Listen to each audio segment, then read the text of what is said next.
कैसे लग रहा है मेरा नया लुक? पता है मैं बोर हो गई थी। ये बहुत अच्छा लग रहा है। तो इस बात पे सेल्फी तो बनती है ना? क्यों नहीं, जल्दी से।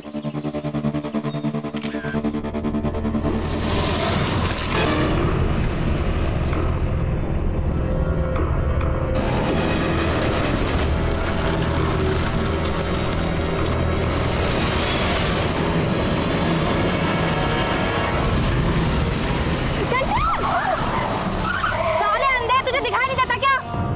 उठो कंचन, तू ठीक है ना? छोड़ो दी। पता नहीं आजकल के ड्राइवर कौन दे देता है इनको ड्राइविंग लाइसेंस। अब ये भी जो आपने देखा वो किसी के साथ भी हो सकता है। नमस्कार, मैं सीनियर इंस्पेक्टर विवेक शर्मा और स्वागत है आपका क्राइम पेट्रोल दस्तक में। हमारे साथ ऐसे तरह तरह के एक्सीडेंट्स होते रहते हैं। रोज ऐसी कितनी खबरें आती हैं, लेकिन क्या यह महज एक्सीडेंट था? यह भी तो हो सकता है कि ये कोई हादसा ना होकर कोई सोची समझी साजिश हो या फिर आने वाले अपराध की दस्तक।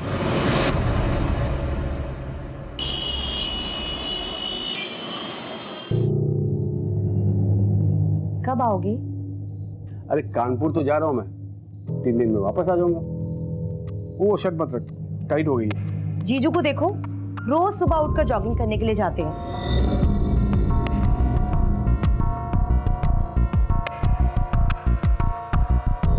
तू और तेरे जीजू, जब तक तू उसका नाम नहीं लेती ना सुबह से, तेरा खाना नहीं बचता, दिन नहीं गुजरता तेरा। मेरे जीजू है ही वर्ल्ड के बेस्ट जीजू। कितना हार्ड वर्क करते हैं वो। हाँ, ये बात तूने सही कहा। वैसे हार्ड वर्क तो मुझे भी करने का दिल कर रहा है। अरे क्या कर रहे हो?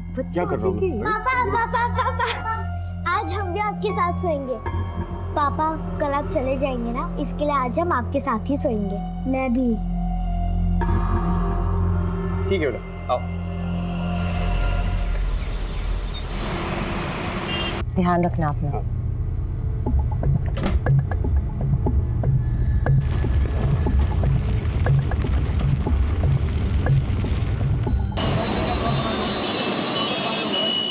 टेस्टी थे ना गोलगप्पे? तुम्हारे साथ सब टेस्ट लगता है। चलो मैं पे करके आती हूँ। भैया 2 प्लेट के कितने हुए? ये लो। Thank you. मम्मी उधर देखो, मौसा जी की कार।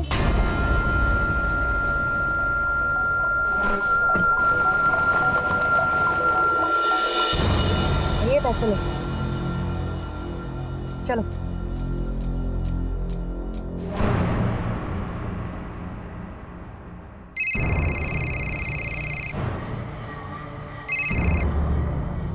हाँ सुनीता, बोल। कंचन, हम लोग सनशाइन कैफे में बैठे हैं, जल्दी आ जा। चल ठीक है, मैं आती हूँ। आ रही है।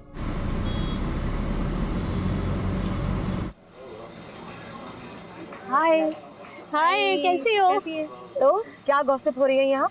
किसी किसी की लाइफ में कितना स्पाइस होता है, हनीमून पीरियड खत्म ही नहीं होता है। नहीं, किसका हनीमून पीरियड नहीं खत्म हो रहा है?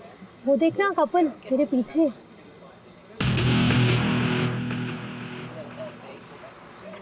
जीजू? वो तेरी दी जीजू है क्या?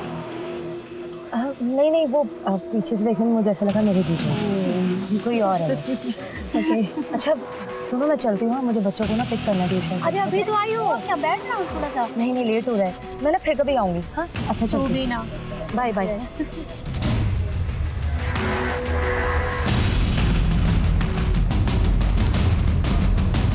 Excuse me.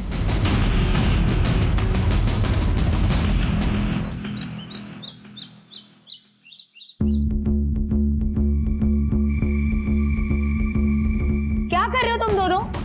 देखने में कि मैं कुछ जरूरी काम कर रही हूँ। मम्मी आप क्या काम कर रही हो? आप तो बस मौसा जी को फोन लगा रही हो ना। लाइन में लगा। अरे क्या कर रही है रिया तू?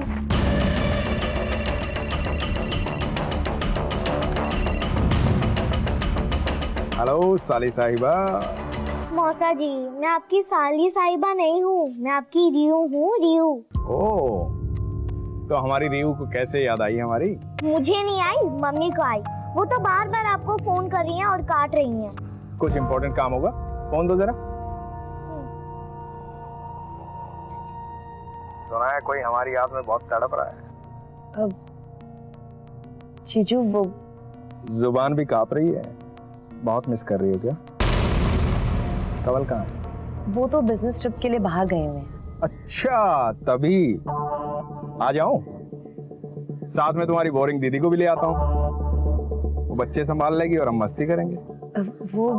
जीजू, एक्चुअली मुझे आपसे कुछ बहुत ज़रूरी बात करनी थी। क्या हुआ कंचन को? आओ मैं बात करती हूँ। क्या हुआ तुझे? नहीं दीदी, कुछ नहीं, मैं बाद में बात करती हूँ। हाँ हेलो कंचन, काट दिया। थोड़ी परेशान लग रही थी। चलो ना, चल के देखते हैं। नहीं, मुझे अर्जेंट काम है, मुझे जाना है। तू चली जा। वो मेरी बात सुनती ही कहाँ है? सारी बातें तो वो आपसे शेयर करती हैं, और वैसे भी वर्ल्ड के बेस्ट जीजू जो हो आप। अरे यार अर्जेंट काम है मुझे, तू चली जा। अच्छा सुन, वो डिनर मत बनाना, लेट हो जाऊंगा आने।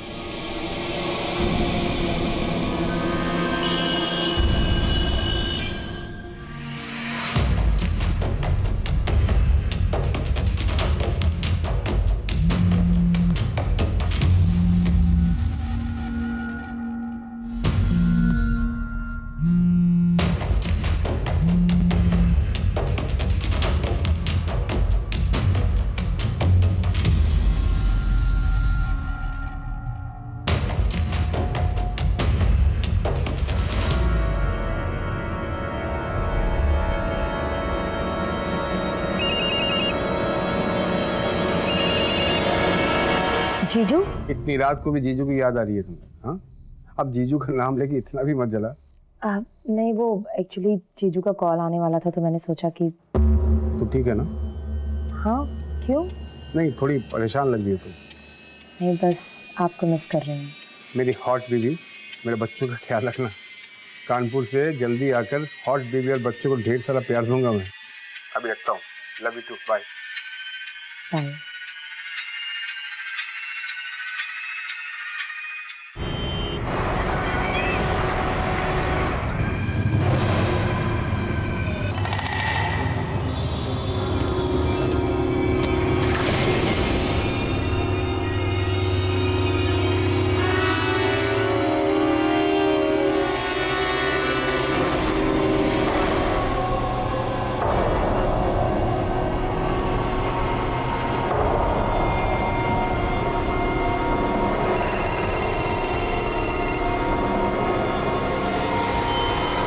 हेलो जीजू, कहाँ हैं आप? ऑफिस में। अच्छा आप घर आ जाइए, मुझे आपसे कुछ ज़रूरी बात करनी है। बच्चे कहाँ हैं? बच्चे ट्यूशन गए हैं। बाय।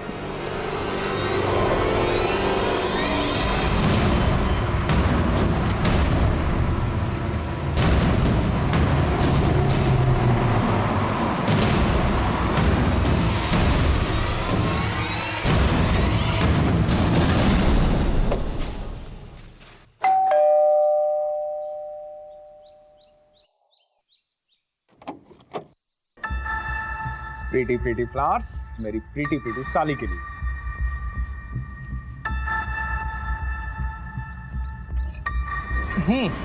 बोल। मैं चाय बना के लाती हूँ। अरे तुम्हारे हाथ की अदरक की चाय? सुनना, मैं हेल्प करता हूँ।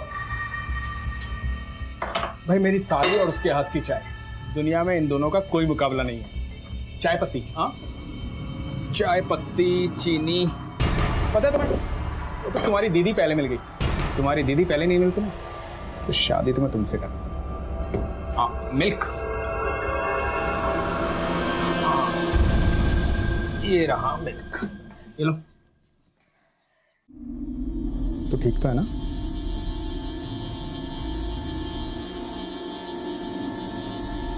अरे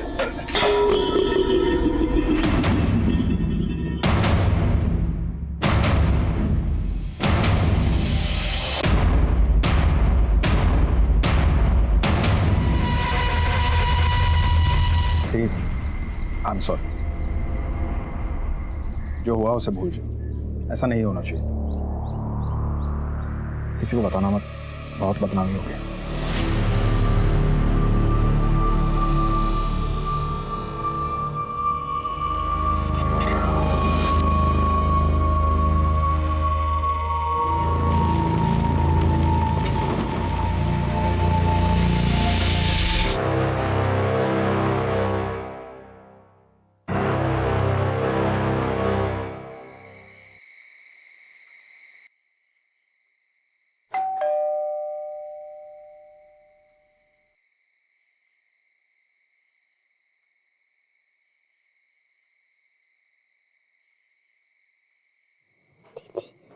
दीदी लगता है डैडी आ गए।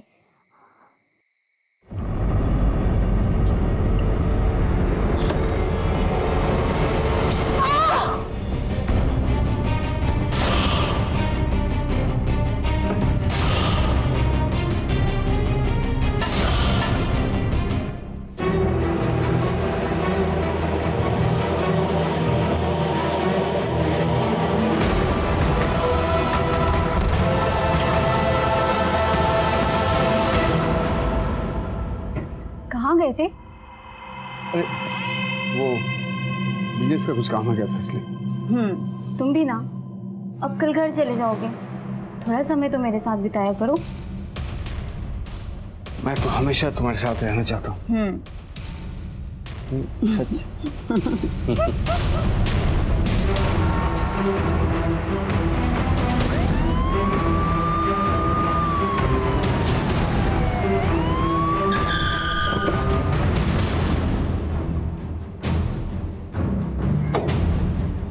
सर, एक औरत और 2 बच्चों की हत्या हुई। हस्बैंड घर पे ही है।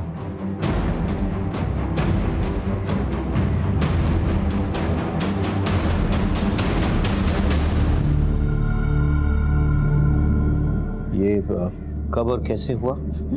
पता नहीं सर, मैं बाहर कानपुर गया था, घर आया थे कब।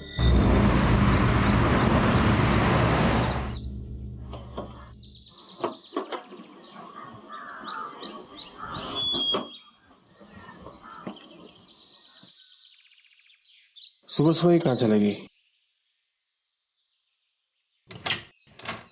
कंचन कहाँ हो?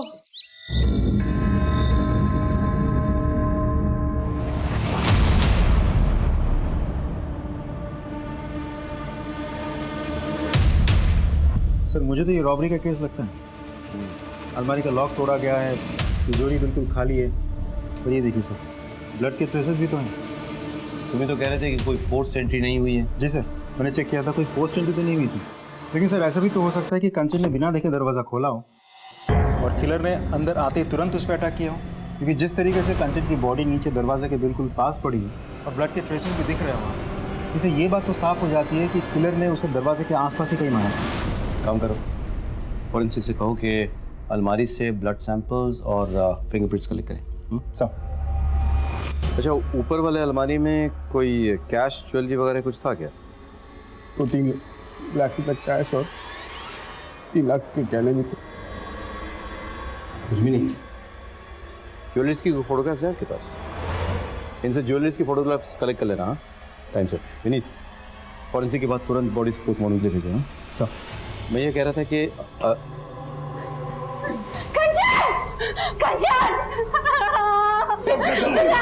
एक्सक्यूज मी, आप लोग कौन हैं?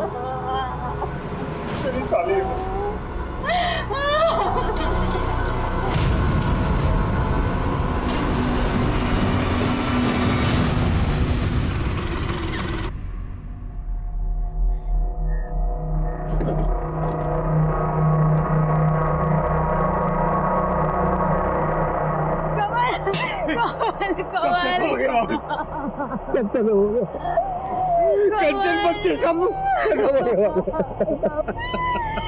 मैंने तुझसे कहा था कंचन की कुंडली में दोष है, उसे अकेला मत छोड़ना। फिर तुझे एक बात नहीं मानी। कामिनी, भाभी संभालिए अपने आप को। भाभी है, नीता भाभी।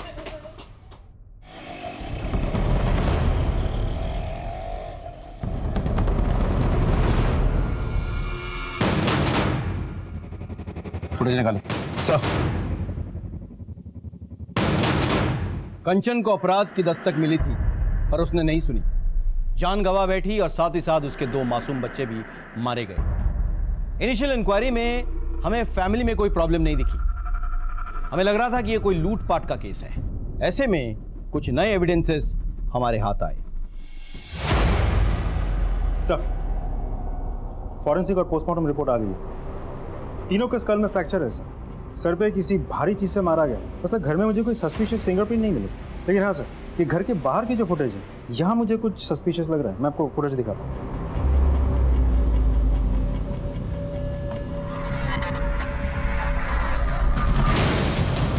दिल्ली की इतनी गर्मी में ये उड़ उड़ के कहाँ जा रहा है? हाथ में ग्लव्स है, चेहरे पे दुपट्टा है। I'm sure अपनी आइडेंटिटी छुपाने के लिए सब कुछ किया है इसने। साइकिल तो लेडीज वाली लगी है, लेकिन इसमें मर्द बैठा है या औरत ये नहीं पता चल रहा। ग्लव्स पहन रखा है इसीलिए फिंगरप्रिंट भी नहीं है। और ये देखिए सर, हथौड़ा, शायद इसने मर्डर इसी से किया है। और अलमारी भी इसी से तोड़ा है। बहुत प्लानिंग के साथ मर्डर और रॉबरी किया है सर इसने। मुझे तो डाउट है, इतनी रात को कंचन एक अनजान आदमी के लिए दरवाज़ा क्यों खोलेगी? सर वो नींद में थी, ध्यान नहीं दिया, नींद से उठकर दरवाज़ा खोल दिया होगा। पॉसिबल है, लेकिन ये भी तो पॉसिबल है कि वो जाना पहचाना था, इसीलिए कंचन ने दरवाज़ा खोला और अंदर आकर उसने कंचन और उसके बच्चों की बेरहमी से हत्या कर डाली और इस कत्ल को लूट की शक्ल दे दी। पॉसिबल है सर, लेकिन ये भी तो हो सकता है कि किलर को पहले से ही पता था कि घर में कैश और ज्वेलरी रहते हैं, इसीलिए लूटपाट के इरादे से ही वो घर में घुसा, एक एक करके सबको मारा, कैश और ज्वेलरी लिया और फरार हो गया।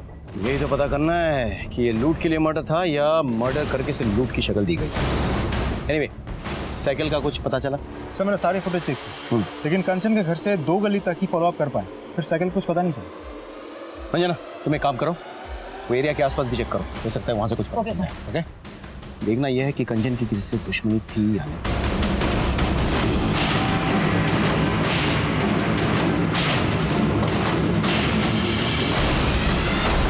नहीं सर, कंचन की किसी से कोई दुश्मनी नहीं थी सर।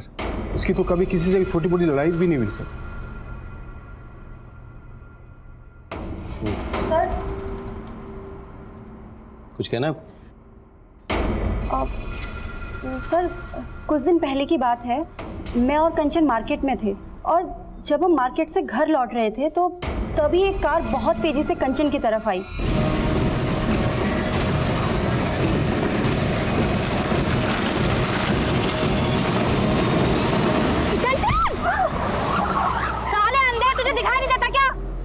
उठो कंचन। सर मैंने कंचन को अपनी तरफ खींच लिया, लेकिन मुझे ऐसे लगा जैसे वो कार उसे जानबूझकर टक्कर मारना चाहती थी। ये एग्जैक्टली किस एरिया में हुआ? वसंत कुंज के एरिया में। विनीत सर वसंत कुंज एरिया के सारे सीसीटीवी चेक करो, मुझे फुटेज चाहिए। Thank you so much.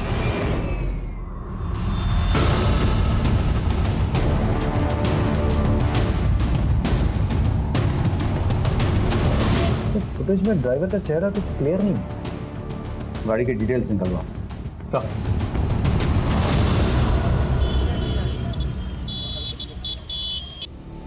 Sir हमारी टीम को ग्रेटर कैलाश में एक लवारिस लेडी साइकिल मिली है जो सीसीटीवी फुटेज से बिल्कुल मैच करती है। पता चला किसकी? नहीं सर, बहुत कोशिश की पर कुछ पता नहीं चला। सर सीसीटीवी में जो गाड़ी है उसके ओनर का पता चल गया। गाड़ी किसी गौतम के नाम पर रजिस्टर्ड है। बुलाओ। गौतम जी, DLY-XYZ 1234 आपकी गाड़ी का नंबर है?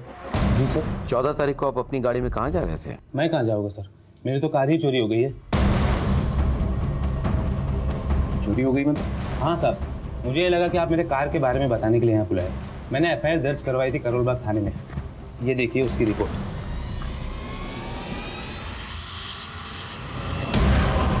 11 जुलाई को मेरी कार चोरी हुई थी सर। कुछ पता चला सर? नहीं, अभी कुछ पता नहीं चला है, पता चलते ही आपको खबर कर देंगे। अब जा सकते हैं। ठीक है सर। नहीं, तुम एक काम करो, कंचन के घर के बाहर जो CCTV कैमरा है प्लस आसपास के इलाके में जो भी CCTV कैमरा मिले उसके फुटेज निकलवाओ तुम 1 हफ्ता पहले की। ओके सर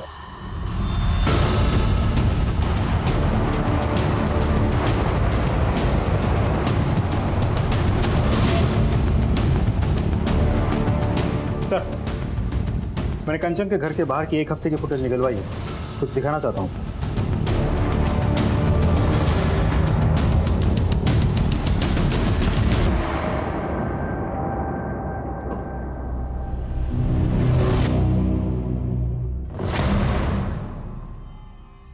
ये तो साफ है कि आप अपनी बहन और अपने पति की जासूसी कर रही थी। सवाल ये उठते हैं कि क्यों? आई एम सॉरी सर, मुझे थोड़ा डाउट हो गया था। क्या कि आपके पति का आपकी बहन के साथ? मेरे हस्बैंड बहुत हंसी मजाक करते हैं और कंचन से भी उनकी बहुत जमती थी। आई डोंट नो सर, मेरे मन में ये बात कहाँ से आ गई। सर दरअसल कंचन बार बार मेरे हस्बैंड से बात करने की कोशिश कर रही थी, तो बस मुझे ऐसा लगा जैसे सर मेरे मन में शक पैदा हो गया सर। लेकिन मुझे बहुत गिल्टी भी फील हुई सर। अगर ये बात सिद्धार्थ और कंवल को पता चल गई ना तो उन्हें बहुत बुरा लगेगा। अगर इसमें आपका हाथ है तो फिर हमें भी बहुत बुरा लगेगा। फिलहाल हम चलते हैं।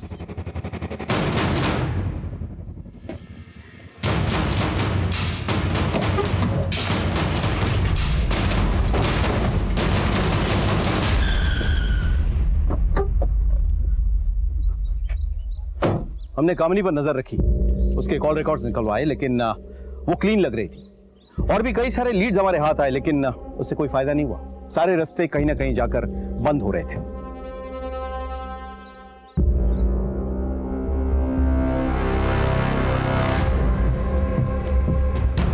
हमें वो लेडी साइकिल भी मिल गई जिसमें चढ़कर शायद वो हत्यारा आया था, लेकिन वो साइकिल किसकी थी ये पता नहीं चला। सीसीटीवी फुटेज के जरिए हम उस गाड़ी और उसके मालिक गौतम तक भी पहुंच गए जिस गाड़ी से कंचन का एक्सीडेंट होने वाला था, लेकिन फिर भी कोई सुराग हाथ नहीं लगा।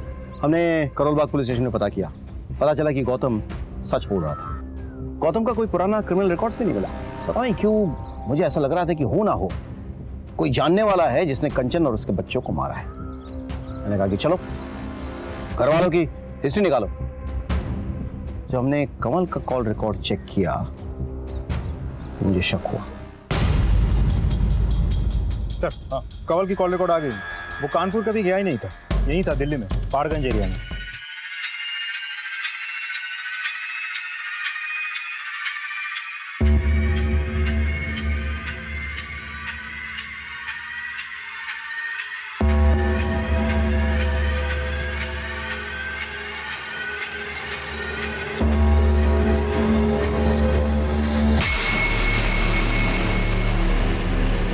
पहाड़गंज वहाँ तो बहुत सारे होटल्स हैं।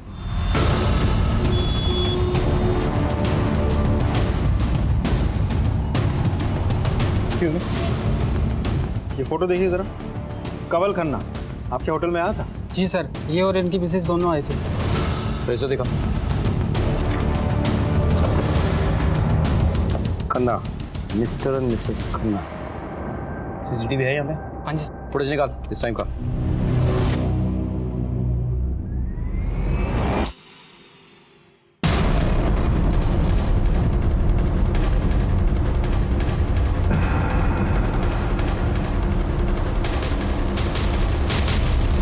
सर ये तो आप कानपुर में नहीं दिल्ली में थे, वो भी पहाड़गंज में एक होटल में। पहाड़गंज के होटल में आप क्या कर रहे थे? Mister and Mrs Khanna. लेकिन मिसेस खन्ना तो थी नहीं वहाँ पे। ठीक है सर, वो मिसेस खन्ना मेरी भाभी है, मिसेस नीता खन्ना। अच्छा, तो अपने बीवी से झूठ बोलकर आप अपने भाभी के साथ बंद कमरे में एक होटल में क्या कर रहे थे? जबान संभाल कर बात करिए इंस्पेक्टर। आप किसी सड़क छाप इंसान से बात नहीं कर रहे हैं, आप खन्ना फैमिली से बात कर रहे हैं। नीता जी, पहली बात तो ये है कि आप फिलहाल पुलिस स्टेशन में हैं तो जरा तमीज से पेश आइए। और दूसरी बात, कंवल जी को अगर अपनी फैमिली की इज्जत की इतनी परवाह थी तो 3 दिन तक झूठ बोलकर होटल के कमरे में आपके साथ क्या कर रहे थे? क्यों? कानून की ऐसी कौन सी किताब में लिखा है कि देवर और भाभी किसी होटल में कमरा लेकर एक साथ नहीं रह सकते? कानून की किसी किताब में ये नहीं लिखा हुआ, लेकिन ये जरूर लिखा हुआ है कि देवर और भाभी मिलकर किसी का मर्डर नहीं कर सकते हैं। हमने कंचन और बच्चों को नहीं मारा है इंस्पेक्टर साहब। देखिए सर, मैं 15 साल का था सिर्फ, तब भैया गुजर गए। भाभी ने मुझे पाल पोस कर बड़ा किया। मेरे शादी के बाद कंचन को भाभी से प्रॉब्लम्स होने लगे, क्योंकि मॉडर्न सोच की थी और भाभी को पुरानी सोच की। दोनों में इश्यूज होने लगे। भाभी गांव चले गई। कंचन को मेरा भाभी से मिलना जुलना बिल्कुल पसंद नहीं था, लेकिन मैं अपनी जिम्मेदारी से कैसे मुंह फेर लेता सर बताइए आप। इसीलिए मैं छुपकर होटल के कमरे में जाता ताकि इनको मैं घर खर्ची के लिए कुछ पैसे दे सकूं। बस होटल के कमरे में चुप कर। अगर मैं बंद कमरे में अपनी भाभी से मिलता हूं तो इसमें गलत क्या है सर रहने बताइए। दो कंवल, ये लोग हमारे रिश्ते को नहीं समझेंगे। आज्ञा चाहूंगी, चलो कंवल।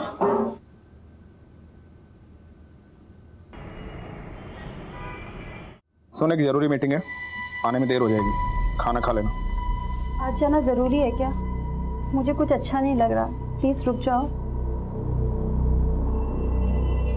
जाना जरूरी नहीं होता तो जाता नहीं। तो एक काम कर, कंवल और नीता भाभी के पास चली जा, उन्हें भी अच्छा लगेगा। कंवल भाई साहब भी बहुत परेशान है। एक ही रात में सब कुछ खत्म हो गया। पता नहीं कैसे मैनेज कर रहे होंगे वो। आप एक काम कीजिए, मुझे वहाँ छोड़ दीजिए, और रात को मुझे वहाँ से पिकअप कर लेना। गाड़ी निकालता हूँ, तू तैयार हो जाओ। ठीक।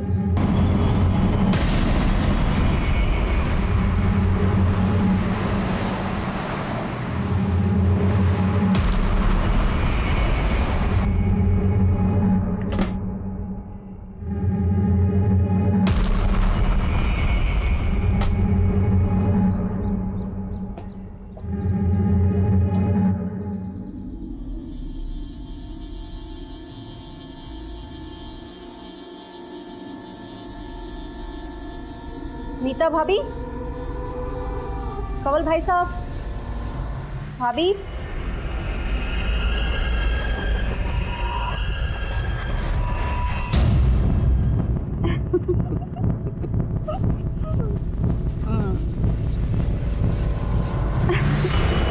तू क्यों बार बार फोन कर रही थी? कितनी बार कहा था फोन मत कर। घर में इतना बड़ा कांड हुआ है, थोड़े दिन के लिए भूल जा मुझे। फोन मत करना प्लीज। कामनी को इस समय में नहीं छोड़ सकता मैं।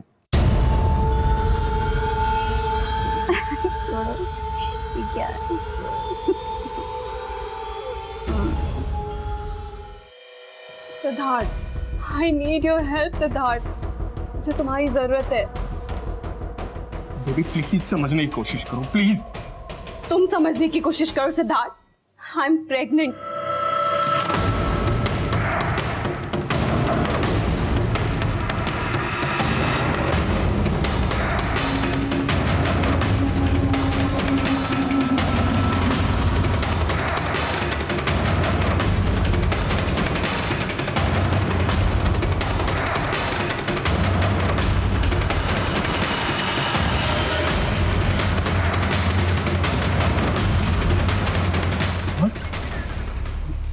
ये कब हुआ?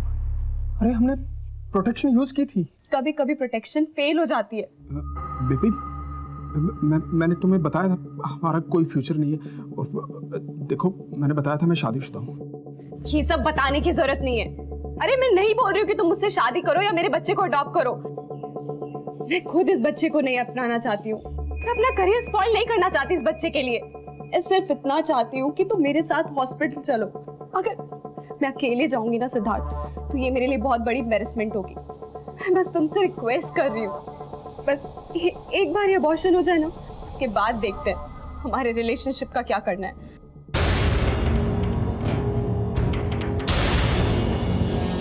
प्लीज करो मत, मैं चलूंगा साथ में, सब ठीक हो जाएगा।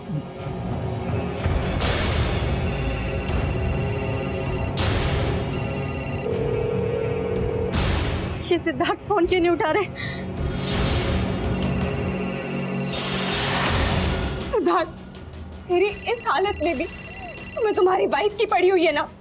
सिद्धार्थ, तुम्हें मेरी कोई फिक्र नहीं है। ऐसा नहीं है बेबी, प्लीज ऐसा नहीं है। फोन उठाओ प्लीज।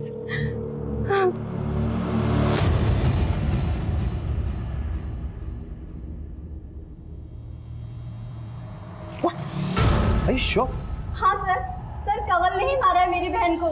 अभी मेरी बहन की चिता ठंडी भी नहीं हुई थी और उसका पति अपनी भाभी के साथ। आपके पास कोई प्रूफ है? हाँ सर है, ये देखिए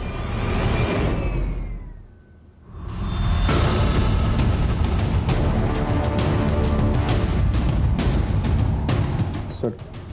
मैंने कुछ नहीं किया सर। तेरे पवित्र रिश्ते की तो पोल खुल गई है।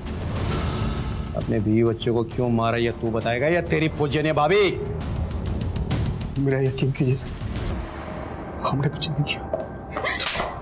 कमीना है तू, कमीना। गिराती है मुझे तुझ पर। ऐसी घटिया हरकत करने के लिए तूने मेरी बहन और उसके बच्चों को मार दिया। छे सर, लेके जाइए इसे, लेके जाइए इसे। बच्चे को नहीं मारा,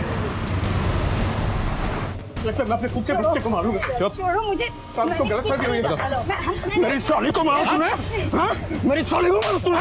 अपने बच्चों को मार तूने, शर्म नहीं आई तुझे? यार साले छोड़ूंगा नहीं, छोड़ूंगा नहीं तुमको।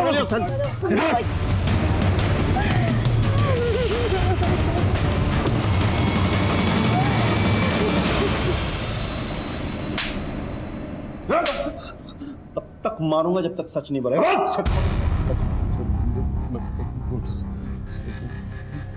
मैं सच कह रहा हूँ कि मैंने कुछ नहीं किया सर। अच्छा, मेरी भाभी के साथ मेरा गलत रिश्ता था, लेकिन वो भैया के गुजरने के बाद हमारी नजदीकियां बढ़ गई। तुम भी अब कल घर चले जाओगे, थोड़ा टाइम तो मेरे साथ बिताया करो। मैं तो हमेशा तुम्हारे साथ रहना चाहता हूँ। सच? भरोसा रखो। कमल की शादी हो गई, पर हमें तो एक दूसरे की आदत सी पड़ गई थी। बस हमने तय किया जैसे चल रहा है वैसे चलने देंगे, और हम छुप छुप के मिलने लगे थे। और तेरी बीवी को पता चल गया और तूने अपने बीवी और बच्चों को सच बोल। सर मेरी बीवी कंचन को कुछ नहीं मालूम था। कंचन को पता भी चलता तो भी मैं इसको नहीं मारता sir. I loved her sir. ये छुप छुप कर मिलने से तंग आ गई होगी ना। और वैसे भी अभी तो तू सिर्फ 40 साल की है ना, अपने देवर के साथ तो लाइफ आराम से सेट कर सकती थी, लेकिन कंचन और उसके बच्चों के रहते तो ये सब कुछ पॉसिबल नहीं था, और इसीलिए तुम दोनों ने मिलकर के कंचन और उसके बच्चों को मार डाला। नहीं, ये गलत है। कमल अपनी पत्नी से बहुत प्यार करता था, दुनिया थी वो उसकी। कंचन एक बहुत अच्छी लड़की थी, मैं उसका घर नहीं तोड़ना चाहती थी। मुझे जो चाहिए था वो मुझे मिल रहा था, फिर मैं उसे क्यों मारूंगी? मर सर, मर, तब तक मर जब तक सच नहीं बोलता, और उसके बाद ही मरते रह। हमारे तमाम कोशिशों के बावजूद कमल और नीता इसी बयान पर टिके रहे कि उन्होंने ये खून नहीं किया। कमल दिल्ली में ही था और उसका अपने भाभी के साथ नाजायज संबंध भी थे, लेकिन हमारे हाथ कोई ऐसा पुख्ता सबूत नहीं लगा जिससे यह साबित हो सके कि उन्होंने ही ये मर्डर किए हैं। इसी बीच हमें एक लीड मिली। आगे बहुत सारे खबरी का फोन आया था। कंचन के घर से जो ज्वेलरी लूटे गए थे वो शाहदरा के पास एक ज्वेलरी शॉप में बेचे गए हैं। हाँ साहब, ये ज्वेलरी तो कल ही खरीदी है मैंने। चोरी का माल ही है, समझ में आया? माफ करना साहब, छोटा दुकान है अपना, छोटे मोटे लोग ही आते रहते हैं यहाँ पे। किसने भेजी थी? 2 लोग आए थे साहब, एक बाहर बाइक पे खड़ा था, एक अंदर आया था ज्वेलरी बेचने। सीसीटीवी है दुकान में? नहीं साहब, सीसीटीवी तो नहीं है। पहचान लोगे दोनों को? हाँ, एक के तो पहचान लेंगे सर। स्केच बनवा दो सर। जाइए इनके साथ।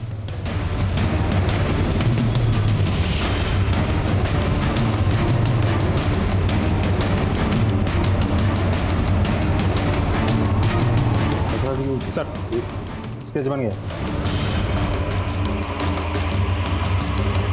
तो हमारे सस्पेक्ट में से कोई भी नहीं। सर हो सकता है मामला सच में रॉबरी का हो और ये आदमी उसी गैंग का कोई हो। पर ये भी तो हो सकता है ना कि कमल ने इस आदमी को भेजा और ज्वेलरी बेचने के लिए। तो एक काम करो, इस स्केच को तुम हर एक पुलिस स्टेशन में सर्कुलेट कराओ, पता करो ये कोई हिस्ट्री शीट है या नहीं, और अपने खबरियों को भी भेज दो। मुझे ये आदमी किसी भी हालत में चाहिए। सेकेंडली, कमल और नीता तो अपने साथी को जानते होंगे, तो उनको बुला। It's fine sir. Thank you.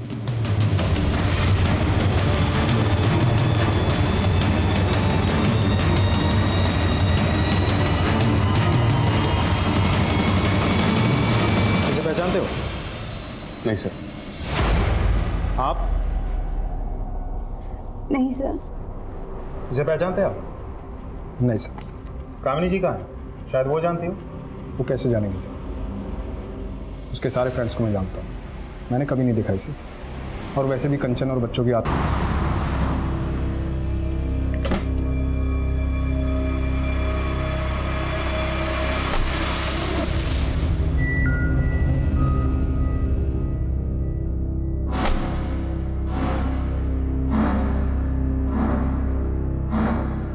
Doctor, मुझे इसका ऑपरेशन करवाना है। हम दोनों ये बच्चा नहीं चाहते। ये आपकी पत्नी है? नहीं, ये मेरी गर्लफ्रेंड है। दरअसल क्या है ना, हम लिविंग रिलेशनशिप में रहते हैं, करियर की बात है। ओके, मैं कल के लिए बुकिंग ले लेता हूँ और आपको ना कुछ टेस्ट कराने पड़ेंगे। मिश्रा जी, ये टेस्ट करवा देना, ठीक है? अब लोग जाइए इनके साथ।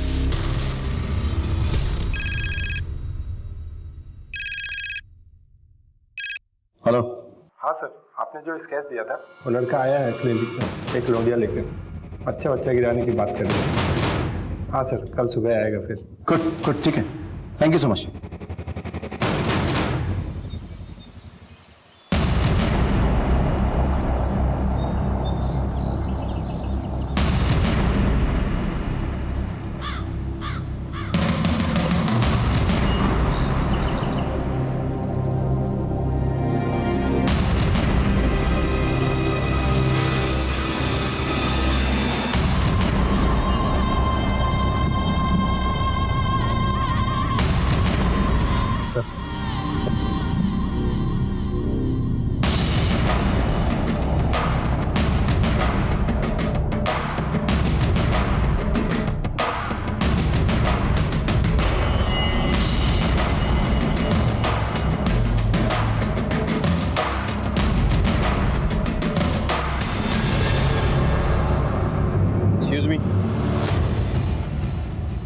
आप दोनों उस गाड़ी में बैठिए। चलिए। पर सर बात क्या है? चलिए। बाद में बताया जाएगा आपको। चलिए। कामिनी जी बताइए, आपने ये क्यों किया, कैसे किया और किसके साथ मिलकर किया? सर आप ये क्या कह रहे हैं? मुझे कुछ समझ में नहीं आ रहा है। और आप हमें यहाँ लेके क्यों आए हैं? सर ये सिद्धार्थ के दोस्त की गर्लफ्रेंड है और इसे अबॉर्शन कराना था। दरअसल सिद्धार्थ का दोस्त अपने गांव गया हुआ है तो सिद्धार्थ ने मुझे बोला इसकी हेल्प करने के लिए। सर मेरा कोई अपना बच्चा नहीं है तो बस मेरे मन में थोड़ा सा लालच आ गया था और मैंने रति को बोला कि वो इस बच्चे को रहने दे और सर वो इस बात के लिए राजी हो गई। नहीं डॉक्टर, हम ये बच्चा चाहते हैं। ये तो अच्छी बात है, गुड डिसीजन। तो आप इनके बॉयफ्रेंड को जानती हैं? क्यों? अभी तो आपने कहा कि वो आपके पति का बहुत अच्छा दोस्त है। हाँ सर, वैसे तो नहीं जानती हूँ, बस उसका नाम जानती हूँ, रवि। इसे पहचानती हैं? हाँ सर, यही है रवि। सर रवि गौतम और मेरे पति बहुत अच्छे दोस्त हैं। 11 जुलाई को मेरी कार चोरी हुई थी सर। लगता है ये गौतम वही है जिसके कार से एक्सीडेंट हुआ था। गौतम तो हाँ कामिनी जी, क्या आप जानती हैं जिस शख्स के गर्लफ्रेंड को आप हेल्प करने की कोशिश कर रही हैं उसका शायद डायरेक्ट ताल्लुक आपकी बहन के मर्डर से है। क्या? या जो गहने आपके बहन के घर से गायब हुए थे ना, उनको रवि ने बेचा है। तो कहाँ है तुम्हारा बॉयफ्रेंड? सर रवि मेरा बॉयफ्रेंड नहीं है। तो फिर कौन है वो हॉस्पिटल क्यों गया था? बच्चा किसका है ये? बोलना। बता, बच्चा किसका है? सिद्धार्थ। क्या बकवास कर रही हो तुम? बकवास नहीं, सब मैं सच बोल रही हूँ। सिद्धार्थ ने मुझे बोला था कि वो मेरे साथ हॉस्पिटल नहीं जा पाएंगे, वो अपने किसी दोस्त को भेजेंगे और उन्होंने मुझे रवि से इंट्रोड्यूस कराया। मैं रवि के साथ क्लिनिक गई। देखा आपने कामिनी जी, जिस आदमी ने आपके साथ विश्वासघात किया, अब उसी के नाजायज औलाद को अपना नाम देने की कोशिश कर रही थी। अब उसे कोई नहीं बचा सकता।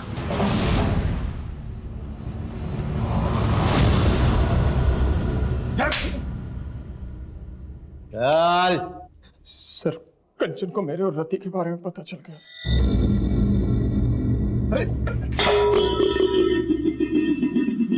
हाथ मत लगाइए मुझे। मैं आपको क्या समझती थी और आप क्या निकले? क्या हुआ?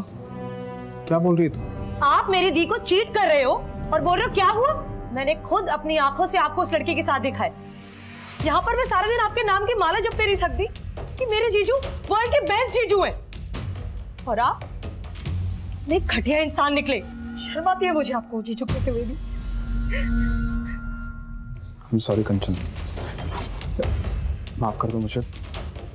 तुम्हें पता है ना मैं तुम्हारी दीदी से कितना प्यार करता हूँ। वो लड़की तो ऐसे ही है, कभी नहीं मिलूंगा उससे, प्रॉमिस। प्लीज दीदी को मत बताना तुम्हारी। और मैं आपको लास्ट वार्निंग दे रही हूँ, अगर मैंने दोबारा आपको उस लड़की के साथ देखा ना तो मैं पुलिस में कंप्लेन कर दूंगी। मैंने उसे समझाया था किसी को कुछ मत बताना, और वो अपनी बहन को बहुत प्यार करती थी। मुझे लगा कभी ना कभी उसे कुछ कर दे। मैंने सोचा मैं उसे मार देता। फिर मैंने गौतम की हेल्प ली और गौतम ने अपनी गाड़ी चोरी होने की झूठी रिपोर्ट ली।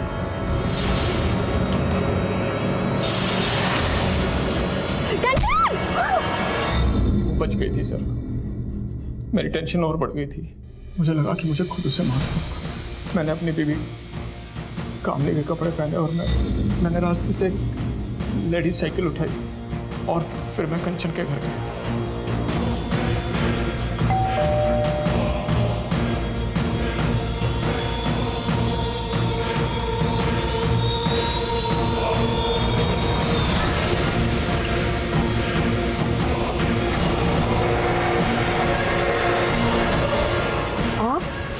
उसके बाद मैं ऊपर गया और मैंने ज्वेलरी लूट ली ताकि लूट का मामला लगे।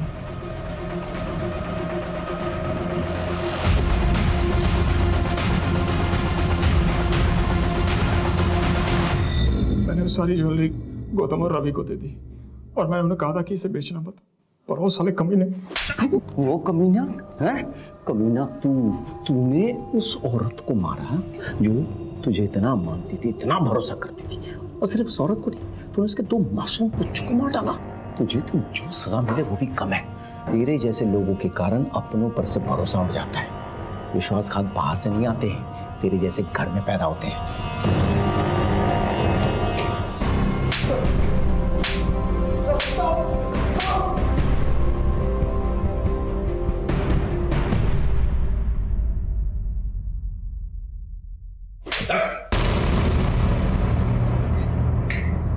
चलो।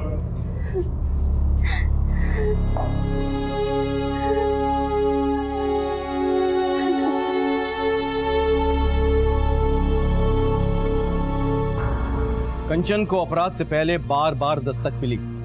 उसने गोलगप्पे वाले के पास सिद्धार्थ की गाड़ी में रति को देखा, दोनों को कैफे में रोमांस करते देखा, झंडे वाले मेट्रो स्टेशन में भी उसने दोनों को देखा। लेकिन वो इस दस्तक को समझ नहीं पाई।